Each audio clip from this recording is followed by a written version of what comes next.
Оройн төргийн үзэгчтэй Алтан сарны 2013 оны шилдэгүүдийг тодруулдаг тэргүүн наадам маань болоход тунд өгөж байна. Ингээд бид энэхүү наадамдаа зориулаад одоо баярын цуврал дугааруудыг танд та бүхэнд өргөн барьж байгаа байлаа. Ингээд энэ удаагийн зочин маань хүрэлцэн ирсэн байна. За өнөөдрийн зочноор маань 2011 оны төр захиргааны салбарын оны онцлогноор шалгарч Алтан сарны эзнэр тодорж байсан тухайн үед байгаль орчны яамны төрийн нэрийн бичгийн даргаар ажиллаж исэн. Өнөө цагт бол Монгол Ардын намын удирдах зөвлөлийн гишүүн бид бүхний байгаль орчны сайд гэдгээр нь мэдих Цогтбаатар дарга маань хүрэлцэн ирээд байна. Ингээд танд орой мэндийг хүргэе. Орой мэнд хүргэе. За тэгэхээр Алтан сарна гэдэг бол бас их тийм нийгэмд нэр хүндтэй бас хүмүүсийн хүлээн зөвшөөрсөн юм сайхан шагнал гэж би бас дотроо бодож явдаг. Тэгэхээр таны хувьд ер нь шагнал гэж чухам юу вэ? Шагнал таныг ер нь хэрхэн хөдөлгөж, хүртэлж, өөрчилж байсан бэ? Та тэр түүхээсээ олцохгүй юу? Олон өнцгөөс харж ярьж болно л доо. Шагнал гэдэг зүгээр нэг юм ганц үгээр тодорхойлчих бас юм биш ба. Ер нь бол гэхдээ миний хувьд шагнал гэдэг бол хүн гэдэг сэтгэлийн амьтанд одоо зориулсан урам, дэм, сэтгэлийн том хөшүүргийн болов гэж боддог. Тэгэхээр тэр хөшүүргийн тулах цэгтээ нь олоод өгөх юм бол урам авсан хүн бол дэлхийг ч өргөх чадвартай байх. Тийм ч учраас энэ шагнал гэдэг имийг хүн төрөлхтөн энэ олон жил хичнээн ер нь соёл иргэншилтэд амьдрах бүхэл хугацаанд энэ хөшүүргийг хэрэгжилж ирсэн. Өнөөдөр пүүс компаниуд, олон нийтийн байгууллагууд одоо төр засаг бүгдээрээ л энэ шагналын тогтолцоотой байгаа чи ардаа энэ хүнийг хөдөлмөрлүүлэх гэсэн, урамшуулж ажилуулах гэсэн тэр сэтгэлээр нь дэмжих гэсэн ийм механизм л гэж би боддیں۔ Гэхдээ бас өөр олон өнцгөөс ярьж болно л доо. Жишээл Америкийн нэгдсэн улсын ерөнхийлөгч Рузвельт нэг удаа хэлсэн байдаг. Хийвэл зохилтой ажлыг чин сэтгэлээс маш их хөдөлмөрлөн хийх боломжийг амьдрал олгож байгаа нь өөрөө шагнал юм аа гэдэг. Тэгэхээр тэр яг л Америк хүнээс гарах үг л дээ. Яг тэгвэл протестантын хөдөлмөрийн этик гэж ном Макс Вебер гэж хүн бичиж байсан. Тэр бол Америкуудын хөдөлмөрийн тэр ёс зүй, этик, хөдөлмөрт хандлагын тухай бичсэн байдаг байхгүй юу. Тэгээ тэн дээр бол Америк хүнийг юу гэж тодорхойлсон байдаг вэ гэхээр энэ бол ерөөсөө хөдөлмөрийн төлөө явдаг хүн бүх юмыг одоо хөдөлмөрийн нүдээр хардаг. Америк хүний нэрээ том шагнал нь хөдөлмөр байхгүй. Тэгээ Макс Веберийг тэр бичснээс хойш хамаагүй тэр нэл хойно ерөнхийлөгч Теодор Рузвельт энийг хэлж байна гэд хэлэхдээ хөдөлмөр бол өөрөө шагнал юм аа. Тэр хөдөлмөрлөх боломжийг олгож байгаа чинь шагнал юм аа гэж үеийн Америкууд өөрсдөө ингэж харж байна гэдэг чинь өнөөдрийн бид Америк яагаад ийм хүчтэй болсон бэ гэд нууцыг хайгаад байгаа бол их л энгийн юм байхгүй. Ерөөсөө л 200 жилийн турш тэр одоо газар очиод шинэ газар очиод хүмүүс одоо дуустлаа хөдөлмөрлөдөг байсан учраас өнөөдрийн Америкийг өөр хойч үедээ үлдээж чадсан байгаа байхгүй. Тэгтэл би бол жишээл бурхны шашинтай хүн. Тэр үднээс аваад үзвэл шагнал гэх юм бол амьдрал өөрөө шагнал. Гэр бүлтэй, эх оронтой байна гэдэг өөрөө шагнал. Жишээлбэл атан будааг аваад дээшээ харуулсан зүүн дээр хаяхад нэг одоо будаа зүүнний үзүр тороод үлдэх хэмжээний магадaltaй юм гэж байгаа шүү дээ. Хүний биеийг олж төрнө гэдэг. Тэгэхээр тийм бага магадлал дундаас хүний биеийг олоод суудсан байгаа бид гур бол их л том хувь заяа шагналыг идлээд сууж байгаа хүмүүс юм байна тий. Гэх мэт. Төрийн шагнал одоо олон нийтийн байгууллагуудын шагнал гэдэг явах юм бол бас бүгд л өөрөө ардаа нэг ийм л утга агуулгатай байдаг. Тэгэхээр хөдөлмөр өөрөө одоо шагналыг дагуулдаг. Хөдөлмөр бол одоо хамгийн том шагнал юм а гэсэн таны хэлсэн үгнээс бас үүдээд надад нэг юм асуулт төрлөө л дөө. Тэгэхээр ер нь хөдөлмөр бүтээмж өөрөө шагнал нэр хүндийг дагуулдаг гэж ойлгодог байхад сүүлийн үед бас нэр хүндтэй хүмүүс ингээд шагналт хүүгээд байна, аваад байна гэсэн бас нэг жижигхэн шүмжил байгаад идэг шүү дээ. Та энэтэй санал нийлэх юу гэж боддөг вэ? Би энэ шүмжлэг жижигхэн биш гэж бодож байна. Өнөөдөр манай нийгэмд бол энэ ёс суртахуун бол үнэхээр алдагдсан.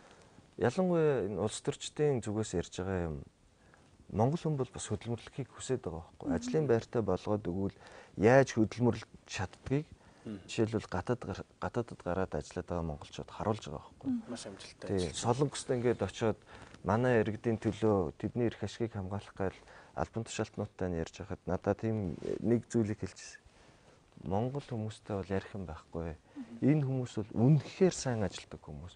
үнэхээр монголчуудыг бол тэнд ажил хөдөлмөрлөөр нь бол үнэлдэг юм байл. Яагаад гэвэл тэр хөдөлмөрийн зөв үнэлж хариу бариад байгаа байхгүй.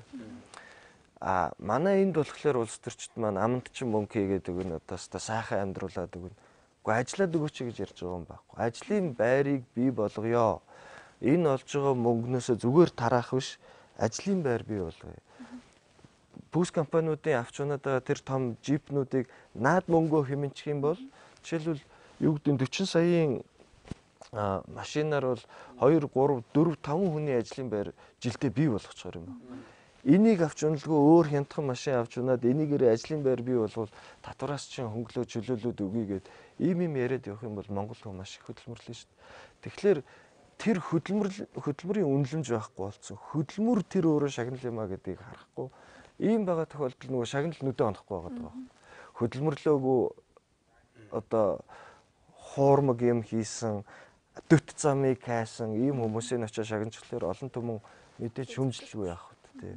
Шөмжлөх нь ч зөв. Би л хэлдэг гэж бодож байгаа. Тэгэхээр магадгүй нөгөө жинхэнэ шагналаа авч чадахгүй нөгөө хөдөлмөрлөх шударга байдлыг бий болгож чадахгүй болохоор хүмүүс зөвхөн шударгаар ажиллаж шагнал авдаггүй юм бол тэгвэл нөгөө хүмүүс шиг хялбар замаар нь дөт замаар нь явъя гэдэг хүсэл рүүгээ их ойртож гин гэж та хэлэх гээд байна тийм үү? Энэ бол том эрсдэл эмгэнэл шүү дээ. Ягаад гэвэл өмнөх үе дараагийнхаа үед дандаа өмнө хариуцлага хүлээж идэв. Тэгэхээр тэд нартэй ямар хүмүүжил, ямар хүсэл тэмүүлэл үлдээх ёстой вэ гэдэг бол өнөөдөр амьдарч байгаа бидний хариуцлагын асуудал. Тэгтэл тэд нарт дөт зам байдгийн шүү, хуурчиж болдгийн шүү, ганц хоёр дарах цайхан долгоноод гүйчүүл ажил чинь хурдан бүтдгийн шүү. Ийм одоо юу гэдэг юм бэ, үнэт зүйлийг бид нар үлдээх юм бол бид нар энэ ертөнцид одоо үдлээд буцах цагтаа их л муухай улмөр үлдээж байгаа одоо жишг болно шүү дээ. Тэгэхээр яг л энэ жишгийг бас халахын төлөө магадгүй одоо таны бас залуу халуун наснд ажиллаж ирсэн нийгмийн арчил Монголын залуучуудын холбоо энд одоо ажиллаж ирсэн олон залуучууд 2001 оноос хойш тийм алтан сарны оны тэргүүн наадмыг хийж Монголын бас олон яг одоо хөдөлмөрлөж яг одоо хөл сүчээ урсгаж амжилт гаргасан залуусыг урамшуулж ирсэн нэг жишг юм болов уу гэж ингэж боддог. Тэгээ алтан сарны наадам маань оны отхон наадам бас оны онцлох наадам болдог тийм. Тэгэхээр энэ наадмын тухай ер нь одоо бас зохион байгуулж явсан хүний хувьд энэ байгууллагт бас ажиллаж исэн хүний хувьд ер нь ямар гэгээн тийм дурсамжууд байдаг болоо энэ наадмын сэтгэлдэлтэй холбоотой. Байлгүй яг бид нар бол тухайн үедээ одоо жишээлбэл Монгол хүн брэнд гэж нэлээд яригдал эхэлсэн. Анх бид нар гаргаж ирсэн. Монголд ерөөсөө энэ яригддаггүй байхад Монгол хүн брэнд гэдгийг гарга. Яагаад гаргая гэж бодсон гэхлээр үгүй орон болгон өөрийнхөө хүнээр бахархдаг юм байна. Өөрийнхөө соёлоор бахархдаг юм байна. Таиландд очиход мянган нэмсгэлийн орн. Хүмүүс нь дандаа нэмсгэлж идэв. Тэнд очисон зочид өөрсдийгөө би чинь бас бусдад хүнд сая хүн өөдөөс нараад нэмсгэхлээр би эдний хүндэтгэлийг хүлээх хүн юм байна штэ гэж бахархаад буцдаг. Дараа нь тэр Таиландын тухай бүх насаараа сайхан дурсамжтай байдаг. Японд очихлоор өндөр боловсралтай маш хөдөлмөрч улсууд гэдэг сэтгэхүйг үлдээдэг. Сингапурт очихлоор бас их хөдөлмөрч хүмүүс гэдэг их он чухантай хүмүүс гэдэг тийм сэтгэл үлдээд. Хятадууд бол маш хөдөлмөрч хүмүүс. Ингээ бүгдээрээ ард түмэн нэг өөр өөрийн дүр төрхтэй байгаад байгаа байхгүй. Тэгэхээр Монгол хүн брэнд гэдгийг бид нар даруухан, хөдөлмөрч, бусдыг хүндэтгдэг 21-р зууны иргэссэн хүн байхын төлөө явцгаая. Ийм брэндийг тэр бусад оронд нэг нэгээрээ байгаа ямиг Монгол хүнд авчираад нэгтгээд Монгол хүн чи ийм байж чадна штэ. Ийм болцгоё гэдэг уриаг гаргаад явж ирсэн. Тэрнээс хойш тэгээ одоо бол тэрний дараа гүн далаа сайд нэг санжаагаар эрүүл монгол хүн гэж гаргаж ирээл тэгэл сүулдэ одоо монгол хүн 2020 жилөө ингээл явж. Сайхан энэ санаа өөрөө нүдээ олоод хүмүүсийн тэр сэтгэлийн урмыг олоод энэ зөв санаа байна гэдээ явж байгаа нь их зөв. Тэгэхээр иймэрхүү юмнуудыг бид нар яах гэж хийжсэн гэхээр яг л эргээл тэр зөв сэтгэлтэй хөдөлмөрч монгол хүнийг бий болгоод тэр хүмүүсээ харин шагнаж урамшуулж амьдрах шиг сайхан юм байхгүй шүү дээ. Алтан сарна гэдэг бол үнэхээр энэ залуучуудын зүрх сэтгэлээс нэг ундарч гарч байгаа гал. Тэр зүрх сэтгэлээсээ бас сайн хүмүүсийг, зөв хүмүүсийг урамшуулчих юмсан гэсэн тэр сэтгэлээс гарч байгаа юм байхгүй. Тэгэхээр би нөгөө түрүү хэлсэн шүү дээ. Хүн гэдэг сэтгэлийн янтаа. Тэгээ тэрэнд нь тааруулсан тэр урамшуул байж хахад хамгийн том өөрөө бэлэг. Тэгэхээр энэ алтан сарнагаар талах авч идэхгүй тий. Гэхдээ энэ тэрнээс үнэтэй нөлөөлж байгаа юм нь юу гэхээр тэр залуучуудын алтан сэтгэлийг илэрхийлж байгаа байхгүй юу. Залуучууд таныг үнэлж байна. Тань шиг байх юмсан гэж бодож байна гэсэн энэ илэрхийлэл энэ бэлэг тэмдгэнд сарнаа гэх энэ сайхан мөнхийн одоо байгалийн уран илэрхийлэлтэй алтан гэдэг нь тэр залуучуудын сэтгэлийн илэрхийлэл юм бол энийг хослуулаад тэр сайн гэж өөрсдийнхөө бодож итгэж байгаа хүмүүст барьж байгаа байхгүй. Тэгээ тэр хүмүүстээ урам өгөх гэсэн тийм сэтгэлийн хүмүүс бол баярлж хүлээж авдаг байх л гэж би боддоо шүү дээ. Тэгэхээр та цогтоотор гэдэг яг хувь хүнийхээ хувьд бас нэг энэ хүн энэ жил яг шагнал авах ёстой шүү. Энэ хүнд урам өгөх ёстой шүү гэж бас бодож яваач юм одоо тийм хүмүүс байгаа бах те салбарт та нууц ушаал тэрнээсээ хуваалцгүй та нэр дэвшүүлж болно. Тийм. Надад бол тийм залуучууд одоо маш олон байна л да. Зөндөө л байна. Мэдээж аваасаа одоо тэр хүмүүс маань амжилттай яваасаа гэж спортын салбараас авахгүйвэл би одоо өөрөө жуудаа сонирхдаг хүн. Тэгэхээр энэ жуудагийн сүүлд шагнал авсан залуучууд маань бүгд л байж байна. Саяхан баруунд нэг залуу зайнаас утас цэнгэлдэг технологи сэтгцэн байлээ шүү дээ. Америкт байдаг залуу. Жишээлбэл тэр залууг олж хараад шинжлэх ухааны технологийн салбарт төвшүүлээсэй л гэж бодож байгаа. Гэхдээ би хамаагүй ярмааргүй. Яг л өөрөө бас энэ шагналын урд нь авч исэн хүн болохоор бас хамаагүй хүмүүс нөлөөлж яанч гэж бодохоо те зөв бусаар бодож болзошгүй учраас үүнийг би өөртөө үлдээ чи би өөрөө дэвшүүлнэ. Facebook, Twitter-ээр дэвшүүлж болж байгаа учраас би дэвшүүлнэ. Тэгэхээр яг өнөөдөр маргааш бас нөгөөдөр бол Алтан сарнаа цэгийн сайтаа зочлоод за телевиз үзэгчд маань ч гэсэн өөрийнхөө бас хүндэлдэг биширдэг энэ хүмүүсийн тухай мэдээллийг бас оруулаасаа гэж бодож байна. Миний бодож байгаагаар яхав энэ одоо залуучуудын байгууллагт олон залуучууд байгаа ч гэлээ бид чинь бас түмэн нүдтэй биш учраас зарим хүнийг мэдлэг үлдчихэж байдаг юм уу те магадгүй тэр хүмүүсийн тухай тэр зөв мэдээллийг олон нийтэд хүрэхгүй хоцорчих вэ гэдэг юм бас болгоомжл байдаг. Тэгэхээр манай зөвхөн сайтын хэлдэг шиг хүмүүс маань боломжтой мэдээллүүдийг бидэнд бас Алтан сарнаа цэгийн мэндэ одоо Twitter, Facebook хуудасаараа дамжуулж дэвшүүлээсэй гэж ингэж хүсэж байна.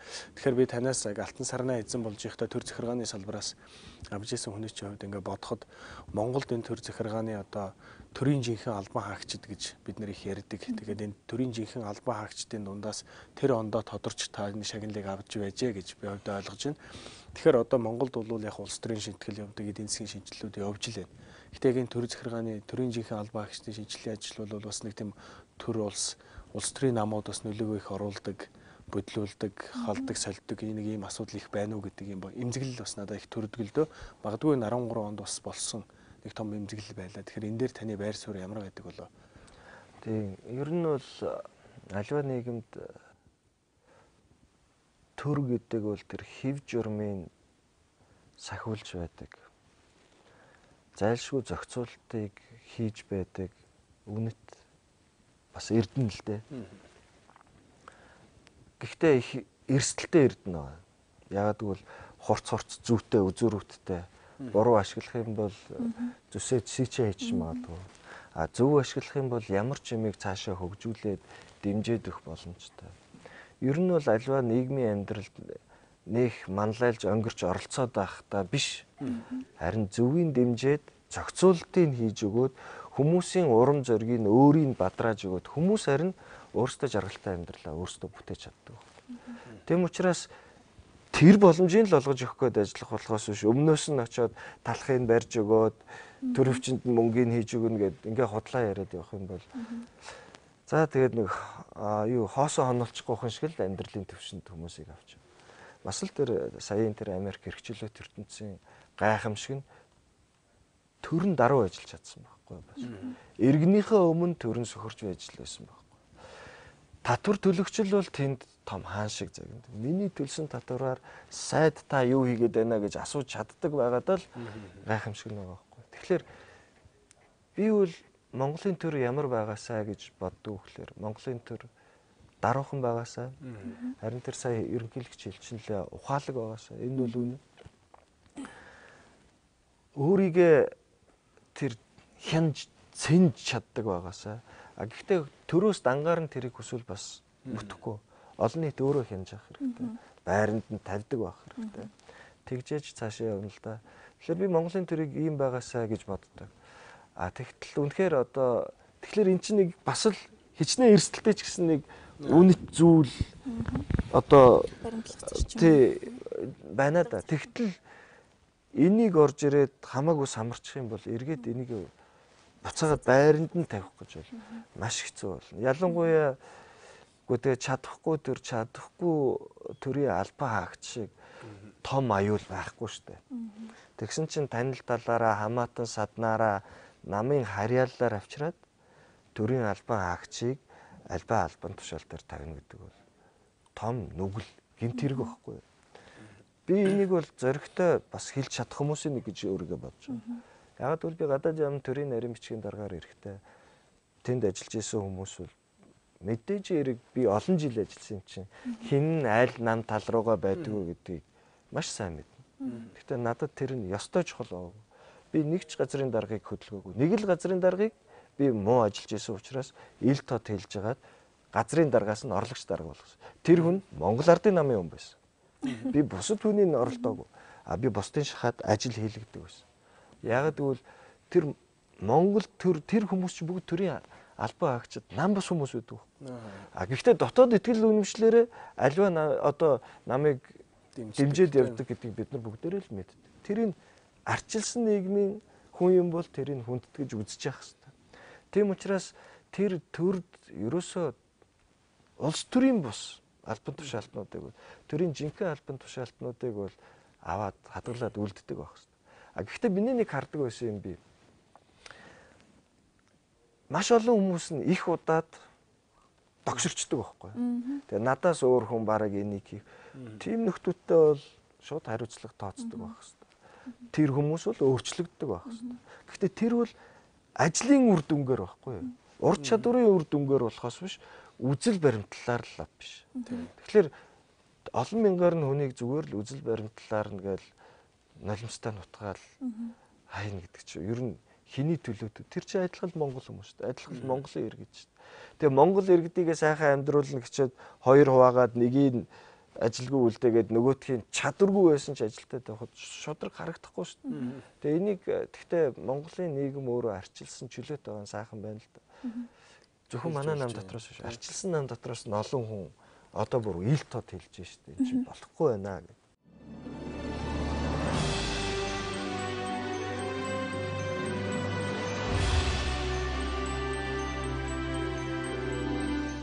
Түр одоо тунгалагших хэвээр түр цэвэрших хэвээр гэдгийг ард түмэнч хүсэж байна.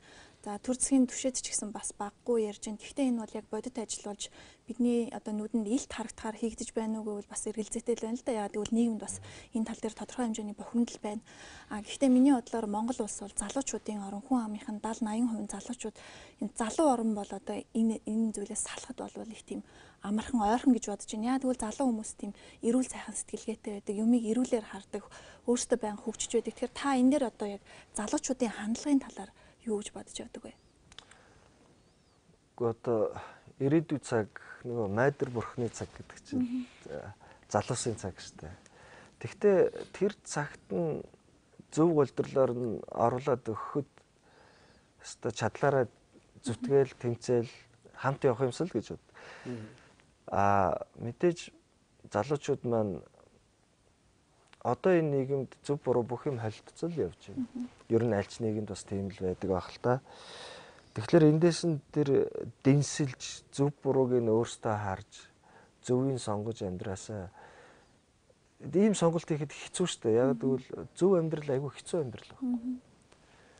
Буруу амьдрал бол хулхны амьдрал, ганц хоёр хүн сайхан амьдрна гэхээс буруу амьдралтай нийгэм сайхан амьдарч байгааг би лав энэ түүхээс хүндрэлтний түүхээс харахад байдгүй.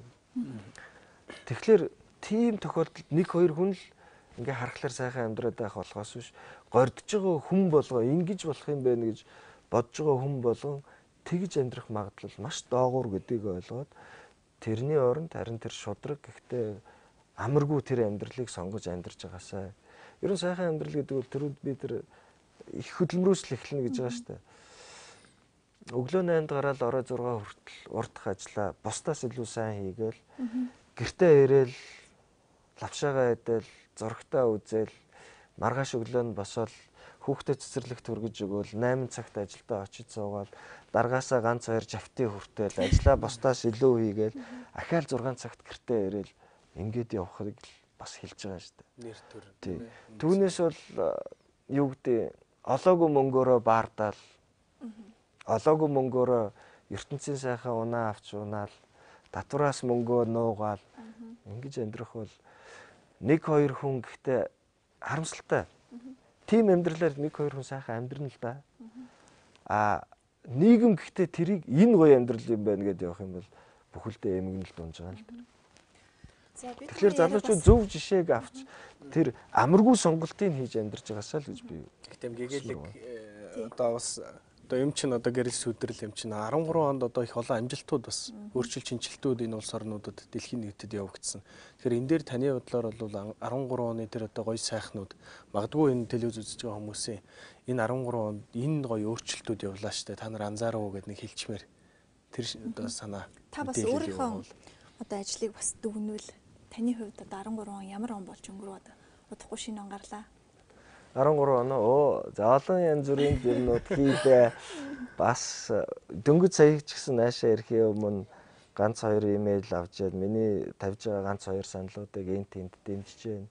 Тэгээд бизнесч олон нийтийн салбарч бас нэлээд юмнууд хийсэн. Одоохондоо гэхдээ ярих болоогүй байна. Яг тэгвэл аливаа юмны үр дүн ч өөрөө нэлээд одоо цаг хугацаа шаардж ээж, хүчин чармайл шаардж ээж гардаг. Тэгтээ бол үр дүн би бол гарна гэдэгт ерөөсөө эргэлзэхгүй байгаа. Зүгээр дэлхийд дахинд болоод өнгөрсөн юмнууд гэвэл би бол ингэж л харж байна. Эдийн засгийн маш амаргүй хямралууд болж өрнөчж болзошгүй цаг хугацаанд дундуур дэлхийн эдийн засаг харьцангуй гайгүй харин ч өсөлттэй зарим орондоо гарч байна. Энэ шууд Монголд нөлөөлж байгаа. Яг бол бид нар нөгөө чөлөөтэй даяарсан улс болохоор манай гадаад худалдаа хөрөнгө оруулалт бүх тал дээрээ энэтэй уялдаатай байдаг болохоор тэр дэлхийн эдийн засаг өөрөө огцом хямарчаагүй. Харин ч бүр өсөлттэй явж байгаа нь эргээд бид нартаа бол нөлөөлж байгаа юм. Харин бид нар энэ боломжийг алдчихгүй хандлан ашиглаж чадж гэнэ үү гэдэг бол өөр. Яг гэвэл дэлхийн эдийн засаг хямарцсны дараа бид нар уруулаа будаад айгүй гоё эдийн засаг болооч нэмэргүй байхгүй. Нурж байгаа тэр юм том юм чи бүгдийг аваад явчихна.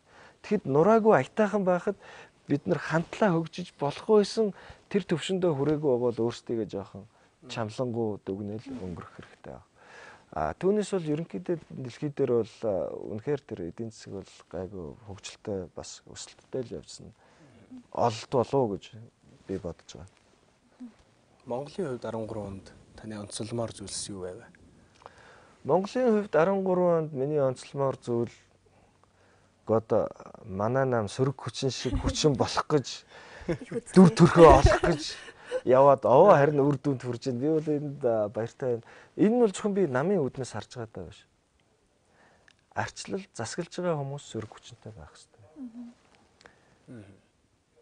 Арчлалын цаад зохицуулалт ухаан нь эндээ орж байгаа байхгүй.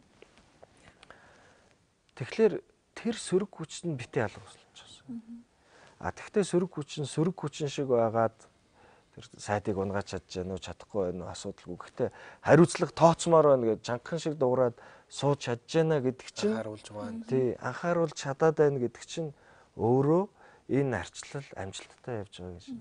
Арчлалынхаа бид нар 20 жилийг тэмдэглээд яваад байгаа чинь тэр ялдаг нөгөө талдаа ялагдсан сөрөг хүчинтэй байгаад яваад байсан учраас арчлал өөрөө байгаад байгаа.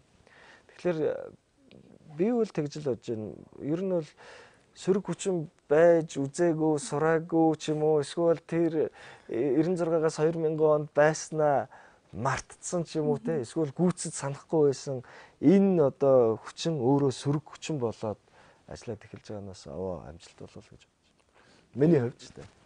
Зөвхөн сайдаас одоо нэлээд тийм хувийн шинжтэй байж магадгүй. Гэхдээ сая нэгэд намын тухай нэг юу хэлэхэд сайн ч муу ч Чингис Бондыг бид нар босгож чадсан. Гэхдээ тэр чинь түрүү онд босгосон л доо. Энэ нь бол ер нь өөрөө бас амжилт. Энэ юг харуулж байгаа гэхэлэр 20 жилийн хөдөлмөр. Гадны хөрөнгө оруулагчдад аль засаг засаглаж байгаа нь чухал биш шүү дээ. Эдний орон энэ засаг нь ямар ч гэсэн эдийн засгаа авч яваад хөгжүүлээд идэм аа. Одоо бид нар яг аливаа нэгэн улсыг манайхтай дүүцхүүц аль нэг улсыг одоо юу гэдэг Словакийг аваад аль намын засаглаж байгааг бол та мэдгүй. Мэдгүй шүү дээ. Гэхдээ тэр улс засагтай байгааг л та мэдж байгаа тийм. Тэрнтэй адилхан байхгүй. Монголд тэр нам нэгэ тэр Гонконгод юм уу юу авч байгаа тий том одоо гэхдээ том хөрөнгө оруулагчд бол харьцангуй мэдээлэлтэй байдаг. Гэхдээ тэдний гол үнэлж байгаа зүйл нь бол энэ улсын төрийн тогтвортой байдığım. Савлдаг л да ийш тийшээ янз бүрийн бодлогын шийдвэр гаргадаг. Гэхдээ төрийн тогтвортой байдаг. Эдийн засгаа хөгжүүлээд явцсан түүх байна.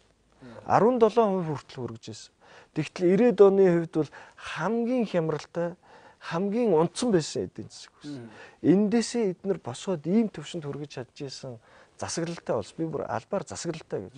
Өөрөөр хэлбэл аль нэг намын засаг биш. Ийм засаглал сөрөг хүчнтэй удирддаг одоо намтай тийм ээ тэр ялсан намтай ингэж явдаг тогтвортой системтэй улс гэдгээр нь үнэлж байгаа байхгүй. Тэгээд тэр эдийн засгийн олд амжилтыг үнэлээд тэрнийхээ дүнд авч байгаа. Түүнээс бол нэг юу гэдэг нэг засаг гарч ирэнгүүтээ 6 сарын дотор шууд бонд босгодог нэр хүндийг бол олдгүй байхгүй. Энэ бол Монгол төмний хамтын амжилт ололт байхгүй. Тэгэхээр тэрийг бол би босгосон нь өөрөө амжилт гэж үзэж байгаа. Харин хэрэгэлсэн нь ямар вэ гэдгийг бол одоо тэгэл бид нар бүгдээрээ дүгнээл хараад шүүмжлэл явж байгаа шүү дээ бас. Тэгэхээр би харьцангуй хувийн шинжтэй гэж бодож байна. Гэхдээ бол би бас таныг хариулаасаа гэж бодож байна. Монгол Ардын намын ерөнхий нарийн бичгийн дарагт Цогтбаатар дарга нэр дэвшигнэ гэж энэ яриа. За энэ бас ойлголт их байсан. Та магадгүй түрүүн бас их ярьлаа. Зарим зүйл дээр даруй байх нь төрийн бол их чухал үүрэг байдаг гэдэг шиг бас энэ дээр намын ч юм уу одоо хувийн ч юм уу их олон зүйлийг бодолцоод та нэрээ татчихв аль эсвэл үнэхээр дэвшигсэн хүсэл байсангүй юу? Яг энэ дээр бол яг нэр дэвшижсэн 3 залуу бол яг л нэг үеийн л залуучууд шүү дээ. Мөнхбат, Сүхбаатар би гээд бид 3 дэвшнэ гэж явж ирсэн. Тэгээ бид 3 бол одоо бас энэ залуучуудынхаа өмнө бит 3 хариуцлага хүлээж байна. Өөрөөсөө нэг альбом тушаалын нийтээрээ бол дараагийн асуудал.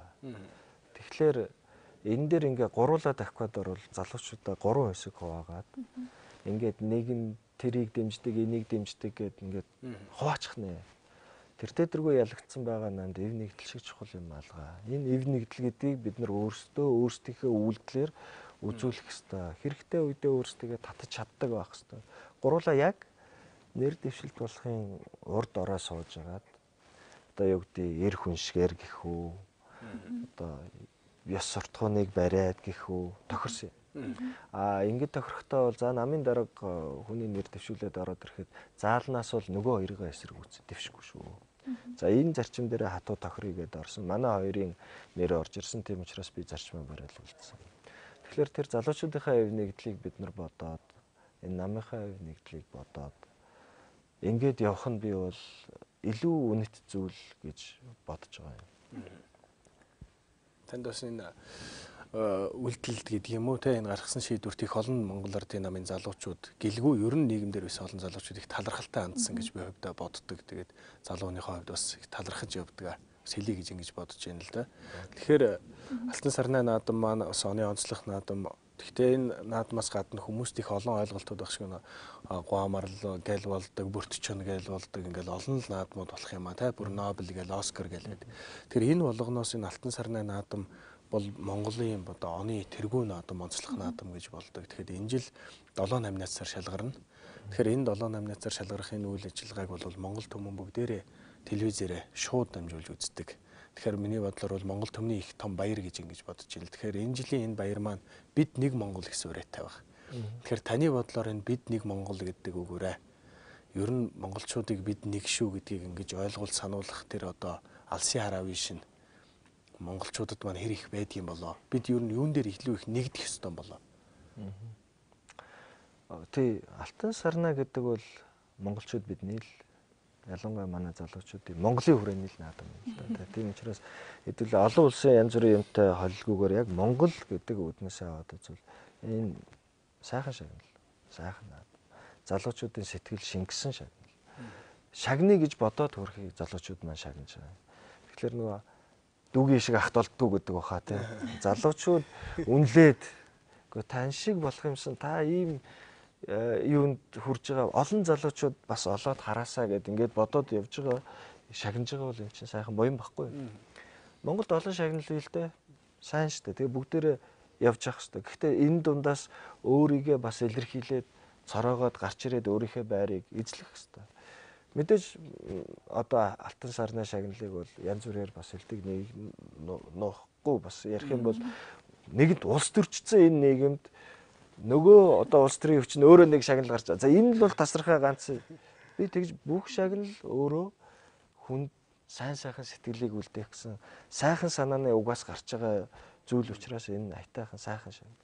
Харин тэр хөдөлмөрлөөд үр дүнгээ гаргасан хүмүүст нь л очиж явах хэрэгтэй. Тэгэхгүй бол нөгөө янз бүрийн сонингуудын рейтинг тогтоодог нэг юм байна шүү дээ. Тэгээд мөнгө авч яснаа али таныг жагсаалтанд оруулаад тэгснэ хідэн чууган зурлахлаар нөгөө яадаг гэдэг үлээ тэр шиг тэгээд нэг нь гараад тийм биш тийм ээ. Одоо ялангуяа энэ алтан сарны бас надад таалагдж байгаа юм нь юу гэхээр энэ өөрөө болсронгуй болоолаа. Явах тусам.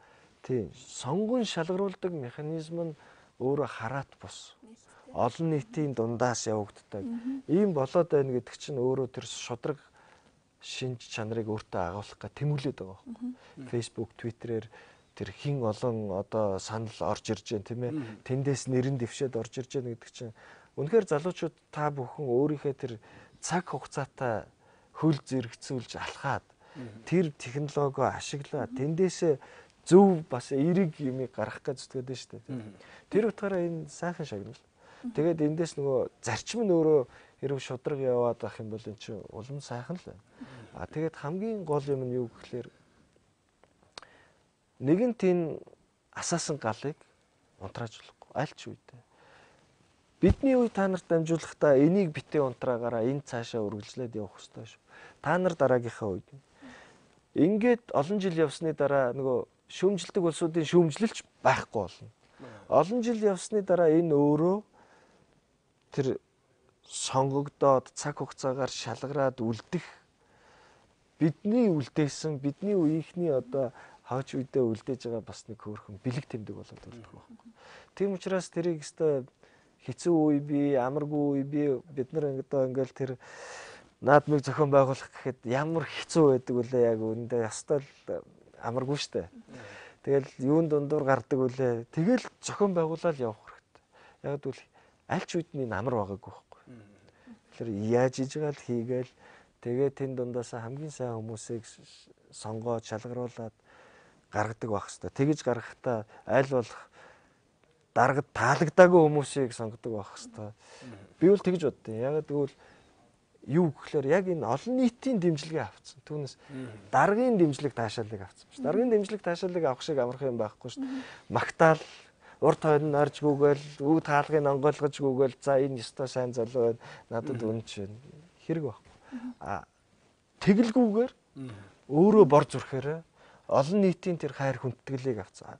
Тэр хайр хүндэтгэлийг бол авахын тулд олон нийтэд маш сайн юм хийсэн л байх хэрэгтэй. Тэгжээж олон нийтийн хүсэл бодол гэдэг бол ерөн шударгал юм байдаг байхгүй. Тэгэхээр тэрийг олсон хүмүүстэй бол шагнаад ах юм бол энэ шагнал маш удаан. За ингээд нэвтрүүлгийн маань хугацаа өндөрлөж байна. Тэгээд Алтан сарны 2013 оны тэргүүн наадамд мөн зориулсан баярын цуврал дугааруудад та бүхэнд хүрч байгаа. Ингээд манай энэ удаагийн зочин болж одоо хүрэлцэн ирж оны өмнө сайхан халуун дотны яриа өрнүүлсэн танд баярлалаа. Ингээд үзэгчдэд зориулаад шинэ оны одоо мэдчилгээ төвшүүлэх сүүлийн хормыг танд үлдээж байна. За энэ ч харин хэцүү даалга. Бүх одоо монголчуудаа дөнгөж саяч бас ярьж байлаа. Эв нэгдэлтэй.